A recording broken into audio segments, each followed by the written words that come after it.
Hi all, welcome back to the channel Anu's lifestyle. ಇದು ಶುಕ್ರವಾರದ vlog ನಾನು ನಿಮ್ಮ ಜೊತೆ ಶೇರ್ ಮಾಡ್ಕೋತಾ ಇದ್ದೀನಿ. ಬನ್ನಿ ಹೇಗೋಗುತ್ತೆ ಏನಾಗುತ್ತೆ ಅಂತ ನೋಡೋಣ.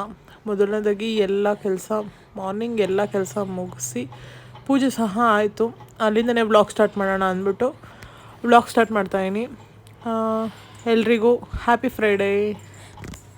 ಇವತ್ತಿನ ಪೂಜೆ ಸಿಂಪಲಾಗಿ ಮಾಡಿ ಮುಗಿಸಿದ್ದೀನಿ, ಯಾಕಂದರೆ ಹೂವು ಕಮ್ಮಿ ಇತ್ತು. ಮತ್ತು ನಾನು ರಜಾಂಟೆಗೆ ಹೋಗಿ ತೊಗೊಬರೋಕ್ಕಾಗಲ್ಲ ಅಂದ್ಬಿಟ್ಟು ಇರೋದ್ರಲ್ಲೇ ಆಯಿತು ಅನ್ಸೋಣ ಅಂತ ಇವತ್ತು ಇರೋ ಅಷ್ಟರಲ್ಲಿ ಪೂಜೆ ಮಾಡಿದ್ದೀನಿ. ನಂದೆಲ್ಲ ಕೆಲಸ ಮುಗಿಸಿ ಆದರೂ ಸಹ ಇವತ್ತು ಯಾಕೋ ಗೊತ್ತಿಲ್ಲ ನನ್ನ ಮಕ್ಳು ಇನ್ನೂ ಎದ್ದಿರಲಿಲ್ಲ. ಥ್ಯಾಂಕ್ ಗಾಡ್ ಅಂತಲೇ ಹೇಳ್ಬೋದು. ಈಗ ಟಿಫನ್ ಮಾಡೋ ಟೈಮ್ಗೆ ಅವ್ರನ್ನೂ ಎಬ್ಬಿಸ್ಬೇಕು. ಆಲ್ರೆಡಿ ಬ್ರೇಕ್ಫಾಸ್ಟ್ ಸಹ ರೆಡಿ ಮಾಡಿ ಇಟ್ಟಿದ್ದೀನಿ ಅವ್ರು ಎದ್ದೋಳೋ ಅಷ್ಟರಲ್ಲಿ. ಯಾವಾಗಲೂ ಈ ಥರನೇ ಮಲ್ಕೊಂಡ್ರೆ ನನಗೂ ಕೆಲಸ ಆಗುತ್ತೆ, ಅದರ್ವೈಸ್ ಇಲ್ಲ ಅಂದರೆ ಇಲ್ಲ ಅಷ್ಟೆ. ಹಸ್ಬೆಂಡ್ ಕೂಡ ಸ್ನಾನ ಮಾಡಿ ಅವರು ಡ್ಯೂಟಿಗೆ ರೆಡಿ ಆಗ್ತಾಯಿದ್ರು.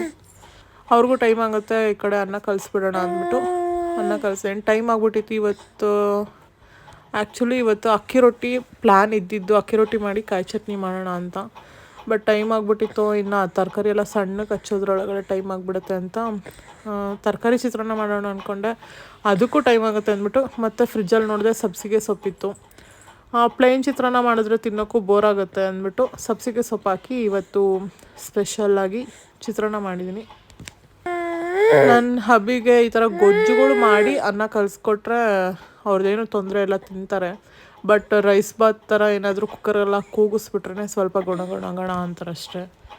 ಅವ್ರಿಗೆ ಆ ಥರ ಬಾತ್ಗಳೆಲ್ಲ ಇಷ್ಟ ಆಗೋಲ್ಲ. ಇಲ್ಲಿ ನೋಡ್ಬೋದು ನಮ್ಮ ಸೂಪರ್ ಚಿತ್ರಾನ್ನ ಸ್ಪೈಸಿಯಾಗಿ ಇರೋಲ್ಲ ನಮ್ಮ ಮನೇಲಿ. ಸಬ್ಸಿಗೆ ಸೊಪ್ಪು ಹಾಕಿ ಮಾಡಿರೋವಂಥ ಚಿತ್ರಾನ್ನ ರೆಡಿ ಆಯಿತು. ಈಗ ಅವ್ರಿಗೆ ಕಲಿಸ್ಬಿಟ್ಟು ಕೊಡ್ತಾಯಿದ್ದೀನಿ. ಆ್ಯಕ್ಚುಲಿ ನನಗೆ ಇವತ್ತು ವ್ಲಾಗ್ ಮಾಡೋ ಇಂಟ್ರೆಸ್ಟ್ ಇರಲಿಲ್ಲ. ಹಬ್ಬಿ ಯಾಕೆ ಇವತ್ತು ವ್ಲಾಗ್ ಶೂಟ್ ಮಾಡಲ್ವೇನು ಅಂದ್ಬಿಟ್ಟು ಅವರೇ ಕೇಳಿದ್ರು. ಹಾಗಾಗಿ ಆಯಿತು ಇವಾಗಿಂದನೇ ಸ್ಟಾರ್ಟ್ ಮಾಡ್ತೀನಿ ಅಂದ್ಬಿಟ್ಟು ಈಗಲಿಂದನೇ ಸ್ಟಾರ್ಟ್ ಮಾಡಿ ಅವ್ರಿಗೂ ಇವಾಗ ಬ್ರೇಕ್ಫಾಸ್ಟ್ ಕೊಡ್ತಾಯಿದ್ದೀನಿ. ಬನ್ನಿ ಹೇಗಿದೆ ಅಂತ ಕೇಳಿ ನೋಡೋಣ ಅವ್ರನ್ನೂ. ನನ್ನ ಗಂಟ್ಲಂತೂ ಇನ್ನೂ ಸರಿನೇ ಹೋಗಲಿಲ್ಲ. ಹೋಗಪ್ಪ. ಅವ್ರು ಓಕೆ ಅಂದರೆ ನಾನು ಓಕೆ ಅಷ್ಟೇ. ಅವರು ಒಂಥರ ಫುಲ್ ಶೈ ಪರ್ಸನ್ ಅವರು. ಹಾಗಾಗಿ ನಾನು ಅವ್ರಿಗೆ ಇಷ್ಟ ಇಲ್ಲ ಅಂದಮೇಲೆ ಯಾಕೆ ಅವ್ರಿಗೆ ಹಿಂಸೆ ಮಾಡೋದಲ್ಲ. ಹಾಗಾಗಿ ನಾನು ಏನು ಫೇಸ್ ರಿವೀಲ್ ಮಾಡೋಕ್ಕೆಲ್ಲ ಹೋಗಲ್ಲ. ತುಂಬ ದೂರದಿಂದ ಇದ್ದರೆ ಅಷ್ಟೊಂದು ಏನೂ ಅನಿಸಲ್ಲ. ಅವ್ರಿಗೆ ಹತ್ರದಿಂದ ತೋರ್ಸೋಕೆ ಹೋದರೆ ಬೇಡ ಅಂತಾರೆ.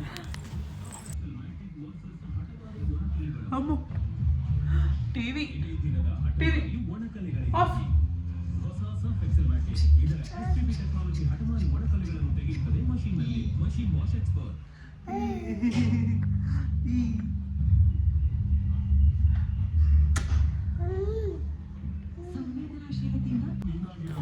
ಅವ್ರಿಗೂ ಬ್ರೇಕ್ಫಾಸ್ಟ್ ಇಟ್ಕೊಟ್ಟು ನಾನು ಊಟಕ್ಕೆ ಇಟ್ಕೊಳ್ಳೋಣ ಅಂದ್ಕೊಂಡೆ. ಅಷ್ಟರಲ್ಲಿ ಮಗು ಎದ್ದೇ ಬಿಟ್ಲು. ಹಸ್ಬೆಂಡ್ ಹೋಗಿ ಅವಳನ್ನ ಕರ್ಕೊಂಬಂದು ನನ್ನ ಕೈಲಿ ಕೊಟ್ಟು ಅವ್ರು ಹೊರಟರು ಟಿಫನ್ ಮುಗಿಸ್ಕೊಂಡು. ಈ ಕಡೆ ನಾನು ತಿಂತ ಇನ್ನು ಅವಳು ನೋಡ್ತಾ ಇರ್ತಾಳೆ ಅಂದ್ಬಿಟ್ಟು ಅವಳಿಗೂ ಒಂದಾಗ್ಲಿಟ್ಟೆ. She will enjoyed, it's okay ಅಂದ್ಬಿಟ್ಟು ಅವಳಿಗೂ ಒಂದೊಂದು ಅಗಲ್ ತಿನ್ನಿಸ್ಕೊಂಡು ಅವಳ ಜೊತೆ ಟೈಮ್ ಸ್ಪೆಂಡ್ ಮಾಡ್ತಾಯಿದ್ದೆ. ಇನ್ನೂ ದೊಡ್ಡ ಮಗಳು ಎದ್ದಿರಲಿಲ್ಲ. ಇವಳು ಅವಳ ಗೊಂಬೆನೇ ತೋರಿಸ್ತಾ ಇರ್ತಾಳೆ ಯಾವಾಗಲೂ. ಪಿಂಕಿ ಕೊಡು ಅನ್ನೋ ಥರ. ಟ್ರೈ ಮಾಡ್ಬೋದು. ಸಬ್ಸಿಗೆ ಸೊಪ್ಪಿನ ಚಿತ್ರಾನ್ನ ಚೆನ್ನಾಗಿರುತ್ತೆ. ಟೇಸ್ಟ್ ಏನು ವೇರಿ ಅನಿಸಲ್ಲ, ನಾರ್ಮಲ್ ಚಿತ್ರಾನ್ನ ಥರನೇ ಇರುತ್ತೆ. ಯಾರೆಲ್ಲ ಟ್ರೈ ಮಾಡಿದ್ದೀರಾ ಸಬ್ಸಿಗೆ ಸೊಪ್ಪಿನ ಚಿತ್ರಾನ್ನ ಹೇಗಿರುತ್ತೆ ಅಂತ ನನಗೆ ಕಮೆಂಟ್ ಬಾಕ್ಸಲ್ಲಿ ತಿಳಿಸಿ ಹೇಳಿ, ನನಗೂ ಖುಷಿಯಾಗುತ್ತೆ. ಅಲ್ಲಿ ಕೂತ್ಕೊಂಡು ತಿಂದಿದ್ದಾಯಿತು, ಆಗಲ್ಲ ಕೂತ್ಕೊಂಡು ಅಂತ ಕೆಳಗಡೆ ಕೂತ್ಕೊಂಡ್ಬಿಟ್ಟೆ ನಾನಂತೂ. ನನಗಂತೂ ಸಿಕ್ಕಾಪಟ್ಟೆ ಕೋಲ್ಡ್ ಆಗಿಬಿಟ್ಟಿತ್ತು. ಹೆವಿ ತಲೆನೋವು ಆಗ್ತಾಯಿತ್ತು. ನಾನಂತೂ ಹಬ್ಬಿಗೆ ಫೋನ್ ಮಾಡಿ ಹೇಳೇಬಿಟ್ಟೆ, ನನ್ನ ಕೈಯಲ್ಲಿ ಆಗೋದೇ ಇಲ್ಲ ಇನ್ನೇನು ಕೆಲಸ ಮಾಡೋಕ್ಕೂ. ನಾನು ಇಷ್ಟು ಕೆಲಸ ಮಾಡಿರೋದೇ ಹೆಚ್ಚು. ಅದಕ್ಕೆ ಇವತ್ತು ನಾನು ಅಡುಗೆ ಮಾಡಲ್ಲ, ಬ್ರೇಕ್ ತಗೋತೀನಿ ಅಂದ್ಬಿಟ್ಟು ಇವತ್ತು ಮಧ್ಯಾಹ್ನದ ಅಡುಗೆ ನಾನು ಮಾಡಲಿಕ್ಕೆ ಹೋಗಿಲ್ಲ. ಇಲ್ಲಿ ನೋಡಿ ನಮ್ಮ ಕ್ಯೂಟಿ ಪೈ.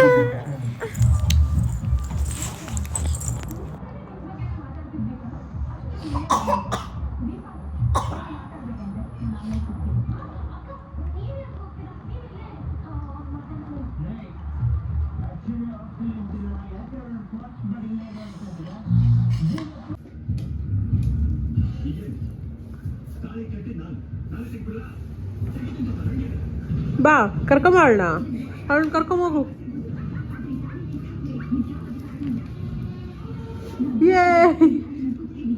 ನೀನು ಹೋಗಲ್ಕ. ಆ ಕಡೆ ಹಿಂದೆ ಹಿಡ್ಕೊಬೇಕು, ಬಿದ್ದೋತಾಳೆ.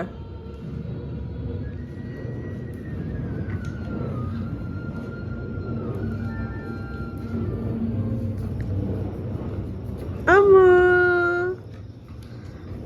ಶಾರು ಹೀ ಎಲ್ಲಾಡೆ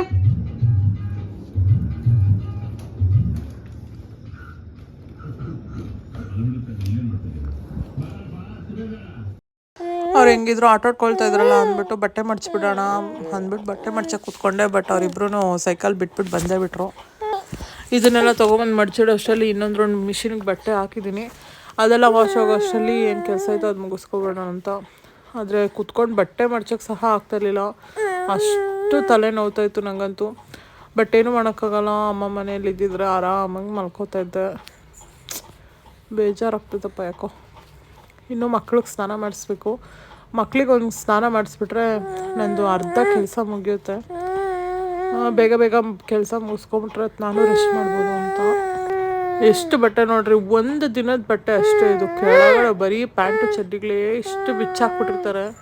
ನಮ್ಮಮ್ಮ ಹೋಗ ನನಗೆ ಗೊತ್ತಾಗ್ತಿರಲಿಲ್ಲ, ಬಿಚ್ಚಿ ಬಿಚ್ಚಿ ಬಿಚ್ಚಿ ಹಾಕ್ತಿದ್ವಿ. ಇಲ್ಲಿ ನಾನೇ ಒಗಿಬೇಕು, ಹಾಗಾಗಿ ಗೊತ್ತಾಗ್ತೈತೆ ನಂಗೆ ಇಲ್ಲಿ ಎಷ್ಟು ಕಷ್ಟ ಆಗ್ತೈತೆ ಅಂತ. ಇವಳಿಗೆ ಸ್ನಾನ ಮಾಡಿಸ್ಕೊಂಬಂದ್ಬಿಡ್ತೀನಿ ಈಗ. ಅವಳಿಗೆ ಫುಲ್ಲು ನಿದ್ದೆ ಬಂದುಬಿಟ್ಟಿತ್ತು. ಇನ್ನು ಮಲಗಿಸಿದ್ರೆ ಮತ್ತೆ ಎದ್ದೊಳಕ್ಕೆ ಲೇಟ್ ಆಗುತ್ತೆ, ತಿರ್ಗಿ ಸ್ನಾನ ಮಾಡೋಕ್ಕೂ ಲೇಟ್ ಆಗುತ್ತೆ ಅಂದ್ಬಿಟ್ಟು ಅವಳನ್ನ ಹೋಗಿ ಕರ್ಕೊಂಡೋಗಿ ಸ್ನಾನ ಮಾಡಿಸ್ಬಿಟ್ಟು ಸ್ಟ್ರೈಟಾಗಿ ಕರ್ಕೊಂಬಂದು ಬಟ್ಟೆ ಹಾಕ್ಬಿಟ್ಟು ಜೋಲಲ್ಲಿ ಹಾಕ್ಬಿಟ್ಟಿದ್ದೀನಿ. ಜೋಕಾಲಲ್ಲಿ ಮಲಗಿಸ್ಬಿಟ್ಟಿದ್ದೀನಿ. ಅವಳು ಆಲ್ರೆಡಿ ನಿದ್ದೆ ಮಾಡ್ತಾಯಿದ್ಲು. ಇವಳನ್ನ ಬಿಟ್ಟು ಅವಳಿಗೆ ಬೇಸನಂಗೆ ನೀರು ಬಿಟ್ಟು ಬಂದಿದ್ದೆ. ಅವಳು ಫುಲ್ಲು ಬೇಸನಲ್ಲೆಲ್ಲ ಕೂತ್ಕೊಂಡು ನೀರೆಲ್ಲ ಮೈಮೇಲೆ ಹಾಕ್ಕೊಂಡು ಬಟ್ಟೆನೂ ರಿಮೂವ್ ಮಾಡಿರಲಿಲ್ಲ. ಹಾಗೆ ಬಟ್ಟೆಲ್ಲ ನೆನೆಸ್ಕೊಂಬಂದ್ಬಿಟ್ಟಿದ್ಲು. ಇರು ನಿಂಗೆ ಮಾಡ್ತೀನಿ, ಮಗುನ ಮಲಗಿಸ್ಬಿಟ್ಟು ಬರ್ತೀನಿ ಅಂದ್ಬಿಟ್ಟು ಮಗುನ ಮಲಗಿಸ್ಬಿಟ್ಟು ಈಗ ಅವಳ ಹತ್ರ ಹೋಗ್ಬೇಕು. ಇಲ್ಲಿ ನೋಡ್ಬೋದು ನಂಗೆ ಕ್ಯೂಟಿ ಪೈ ಎಷ್ಟು ಕ್ಯೂಟಾಗಿ ಮಲಗಿದ್ಲು ಅಂತ ನೋಡಿ. ಬಟ್ಟೆ ಎಲ್ಲ ನೆನೆಸ್ಕೊಂಬಂದ್ಬಿಟ್ಟು ಅವಳೆ. ಇನ್ನು ಹೆಂಗಿದ್ರು ಇನ್ನು ಇವಳು ಒಬ್ಬಳದೇ ಸ್ನಾನ ಇದ್ದಿದ್ದು ಬಾಕಿ. ಮಿಷಿನ್ಗೆ ಹಾಕಿದ್ದು ಬಟ್ಟೆ ಸಹ ಎಲ್ಲ ವಾಶ್ ಆಗ್ತಾಯಿತ್ತು. ಇದು ಬೆಳಗ್ಗೆ ಕೈಯಲ್ಲಿ ಒಗ್ದಾಕಿದ್ದು. ಇವಾಗ ನಮ್ಮ ಬಟ್ಟೆ ಮಾತ್ರ ಮಿಷಿನ್ಗೆ ಹಾಕಿದ್ದೆ, ಮಕ್ಕಳ ಬಟ್ಟೆ ಎಲ್ಲ ಕೈಯಲ್ಲೇ ಒಗ್ದಾಕಿದ್ದೆ ಬೆಳಗ್ಗೆನೆ. ಇದೆಲ್ಲ ಇವಾಗ ಒಣಗಾಕ್ಬಿಟ್ಟು ಅವಳಿಗೂ ಸ್ನಾನ ಮಾಡಿಸ್ಬಿಟ್ರೆ ನನ್ನದು ಕೆಲಸ ಮುಗಿಯುತ್ತೆ. ಇವತ್ತು ಸಿಂಪಲಾಗಿ ರಂಗೋಲಿ ಹಾಕಿದೆ. ಬೆಳಗ್ಗೆ ರಂಗೋಲಿ ಹಾಕೋಕ್ಕೆ ಸ್ಟಾರ್ಟ್ ಮಾಡೋಷ್ಟರಲ್ಲಿ ನನ್ನ ಮಗಳು ಎದ್ಬಿಟ್ಟಿದ್ಲು. ಹಾಗಾಗಿ ಯಾವುದೋ ಒಂದು ಪಟ ಪಟ ಅಂತ ಹಾಕ್ಬಿಟ್ಟು ಹೋಗ್ಬಿಟ್ಟು ಅವಳನ್ನ ಮತ್ತೆ ಮಲಗಿಸಿ ಆಮೇಲೆ ನಾನು ಬೇರೆ ಕೆಲಸ ಮುಂದುವರಿಸಿದ್ದು. ಮಗುಗೆ ಸ್ನಾನ ಮಾಡಿಸಿ ಮತ್ತೆ ಮಲಗ್ದವಳು ನಾನು ಎದ್ದೇ ಇಲ್ಲ. ಸಂಜೆ ಆಯಿತು.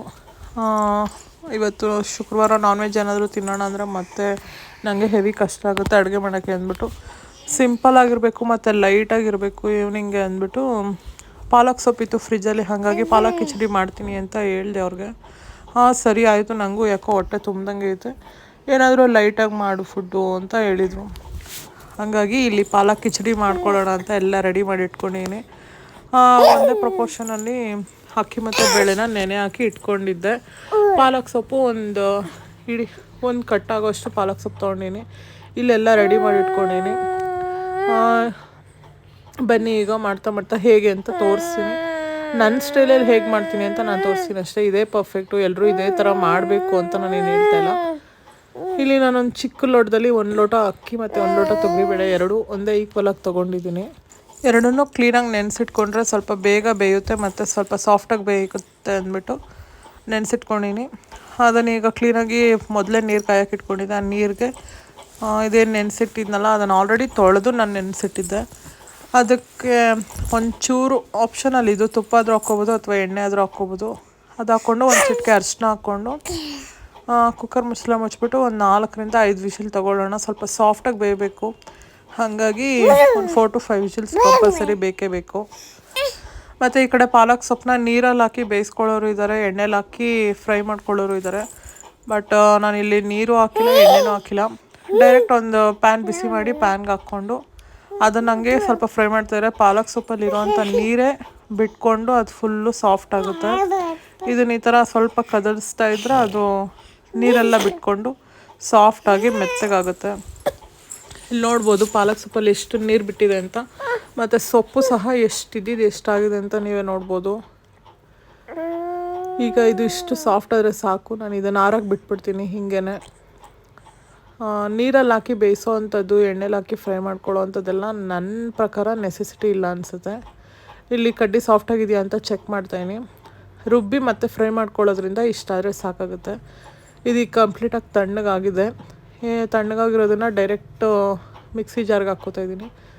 ಮಿಕ್ಸಿ ಜಾರ್ಗೆ ಹಾಕ್ಕೊಂಡು ನೀವು ಖಾರಕ್ಕೆ ಹಸಿಮೆಣ್ಸಿನ್ಕಾಯಿನ ಸಣ್ಣಕ್ಕೆ ಹಚ್ಚಿ ಒಗ್ಗರಣೆಗೆ ಸಹ ಹಾಕ್ಕೋಬೋದು. ನಾನಿಲ್ಲಿ ಡೈರೆಕ್ಟಾಗಿ ರುಬ್ಬಕ್ಕೆ ಹಾಕ್ಕೊಬಿಡ್ತೀನಿ, ಯಾಕಂದರೆ ನಮ್ಮ ಮನೇಲಿ ಮೆಣ್ಸಿನ್ಕಾಯಿ ಏನಾದರೂ ನೋಡಿದ್ರೆ ಮತ್ತೆ ತಿನ್ನಲ್ಲ. ಹಾಗಾಗಿ ಶುಂಠಿನೂ ಅಷ್ಟೇ, ನೀವು ಒಗ್ಗರಣೆಗೆ ಬೇಕಾದ್ರೆ ಒಗ್ಗರಣೆಗೆ ಹಾಕ್ಕೋಬೋದು.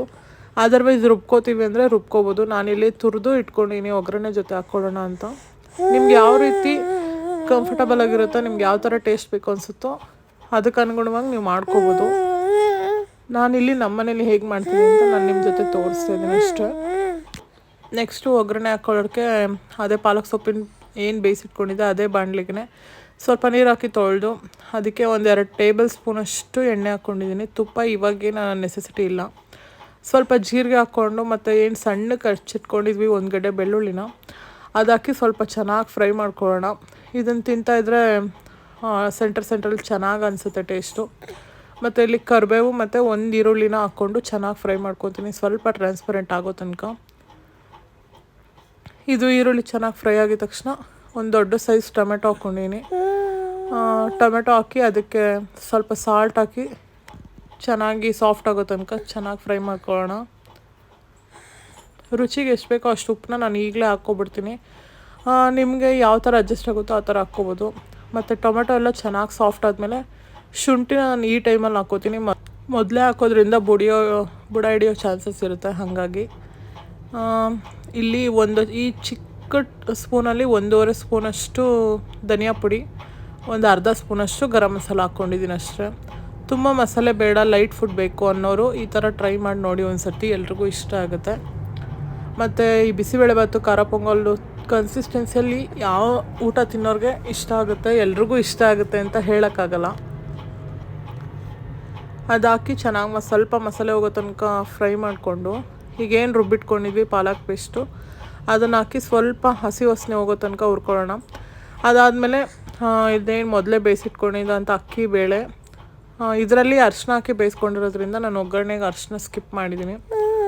ನಿಮ್ಮ ಇಷ್ಟ, ಒಗ್ಗರಣೆಗೆ ಬೇಕು ಅಂದರೂ ಹಾಕ್ಕೋಬೋದು, ಅದರಲ್ಲಿ ಏನಿಲ್ಲ. ಈಗ ಬೇಳೆ ಮತ್ತು ಅಕ್ಕಿನ ಚೆನ್ನಾಗಿ ಹಾಕಿ ಮಿಕ್ಸ್ ಮಾಡಿಕೊಂಡು ಜಾರ್ ಸಹ ತೊಳೆದು ಅದರಲ್ಲಿರೋ ನೀರಂತೆಲ್ಲ ಹಾಕಿ ಚೆನ್ನಾಗಿ ಮಿಕ್ಸ್ ಮಾಡ್ಕೊಳ್ಳೋಣ. ನನಗೆ ಬೇಳೆ ಇನ್ನೂ ಸ್ವಲ್ಪ ಸಾಫ್ಟ್ ಆಗಬೇಕಾಗಿತ್ತು. ಅದೇನೋ ಬೇಳೆ ನೆನೆಸಿದ್ರೂ ಸಹ ಅಷ್ಟು ಸಾಫ್ಟ್ ಆಗಿಲ್ಲ. ಹಾಗಾಗಿ ನಾನು ಸ್ವಲ್ಪ ಈ ಸೌಟಲ್ಲೇ ಸ್ಮ್ಯಾಶ್ ಮಾಡ್ಕೋತೀನಿ. ಸ್ವಲ್ಪ ಸಾಫ್ಟ್ ಆಗಿದ್ರೇ ಚೆನ್ನಾಗಿರುತ್ತೆ. ನೋಡ್ಕೊಳ್ಳಿ ಹೇಗೆ ಬೆಂದಿದೆ ಅಂತ. ನಾನು ಇನ್ನೂ ನೀರು ಸ್ವಲ್ಪ ಅಡ್ಜಸ್ಟ್ ಮಾಡ್ಕೋಬೇಕು. ಚೆನ್ನಾಗಿ ಮಿಕ್ಸ್ ಮಾಡಿಕೊಂಡು ಉಪ್ಪು ಖಾರ ಎಲ್ಲ ಚೆಕ್ ಮಾಡಿ ಈ ಸಮಯದಲ್ಲೇ ಟೇಸ್ಟ್ ನೋಡ್ಕೋಬೇಕು. ನಾನೀಗ ನೀರು ಕನ್ಸಿಸ್ಟೆನ್ಸಿ ಎಲ್ಲ ಚೆಕ್ ಮಾಡಿ ಉಪ್ಪೆಲ್ಲ ಹಾಕಿ ಉಪ್ಪು ಖಾರ ಎಲ್ಲ ಕರೆಕ್ಟಾಗಿತ್ತು. ಇನ್ನು ಫೈನಲ್ ಸ್ಟೇಜಲ್ಲಿ ನೀವು ತುಪ್ಪ ಆದರೆ ತುಪ್ಪ ಹಾಕ್ಕೋಬೋದು, ಬೆಣ್ಣೆ ಆದರೆ ಬೆಣ್ಣೆ ಹಾಕ್ಕೋಬೋದು. ನಾನಿಲ್ಲಿ ಒಂದು ದೊಡ್ಡ ಕ್ಯೂಬಷ್ಟು ಬಟರ್ ಯೂಸ್ ಮಾಡ್ತಾಯಿದ್ದೀನಿ. ಬಟರ್ ಹಾಕಿ ನಾನು ಗ್ಯಾಸ್ ಸ್ವಿಚ್ ಆಫ್ ಮಾಡಿಬಿಟ್ಟು ಒಂದು ಪ್ಲೇಟ್ ಕವರ್ ಮಾಡಿ ಬಿಟ್ಬಿಡ್ತೀನಿ ಅಷ್ಟೇ. ನಮ್ಮ ಸೂಪರ್ ಹೆಲ್ದಿ ಲೈಟಾಗಿ ಡಿನ್ನರ್ ಬೇಕು ಅನ್ನೋರು ಈ ರೆಸಿಪಿನ ಟ್ರೈ ಮಾಡ್ಬೋದು. ಇದಾಗಿದ ತಕ್ಷಣ ನನ್ನ ಮಗಳಿಗೆ ಹಾಕ್ಕೊಟ್ಟೆ, ಅವಳಿಗೆ ಟೇಸ್ಟ್ ಮಾಡಿಸೋಣ ಅಂತ. ಯಾರಿಗೆಲ್ಲ ಈ ರೆಸಿಪಿ ಇಷ್ಟ ಆಯಿತು ಪ್ಲೀಸ್ ಒಂದ್ಸತಿ ಟ್ರೈ ಮಾಡಿ ಹೇಗೆ ಬಂತು ಅಂತ ಹೇಳಿ. ಸಬ್ಸ್ಕ್ರೈಬ್ ಮಾಡ್ಕೊಳ್ದೆ ನೋಡ್ತಾ ಇರೋರು ಸಬ್ಸ್ಕ್ರೈಬ್ ಮಾಡಿಕೊಂಡು ಸಪೋರ್ಟ್ ಮಾಡಿ ಅಂತ ಕೇಳ್ಕೊತೀನಿ. ಯಾರಾದರೂ ಪಾಲಕ್ ಕಿಚಡಿನ ಇನ್ನೂ ಟ್ರೈ ಮಾಡಿಲ್ಲ ಅಂದರೆ ನಾನು ಮಾಡೋ ವಿಧಾನದಲ್ಲಿ ಒಂದ್ಸತಿ ಟ್ರೈ ಮಾಡಿ ಹೇಗೆ ಬಂತು ನಿಮ್ಮ ಅಭಿಪ್ರಾಯನ ಹೇಳಿ. ನಮ್ಮನೇಲಂತೂ ಪಾತ್ರೆ ಫುಲ್ ಖಾಲಿನೇ ಆಗೋಯಿತು. ನಮ್ಮನೇಲಿ 3 ಇಷ್ಟ ಆಯಿತು. ನಿಮ್ಮನೇಲೂ ಎಲ್ರಿಗೂ ಇಷ್ಟ ಆಗುತ್ತೆ ಅಂತ ಅನ್ಕೋತೀನಿ. ಟ್ರೈ ಮಾಡಿ ಹೇಗೆ ಬಂತು ಅಂತ ಹೇಳಿ. Thank you for watching.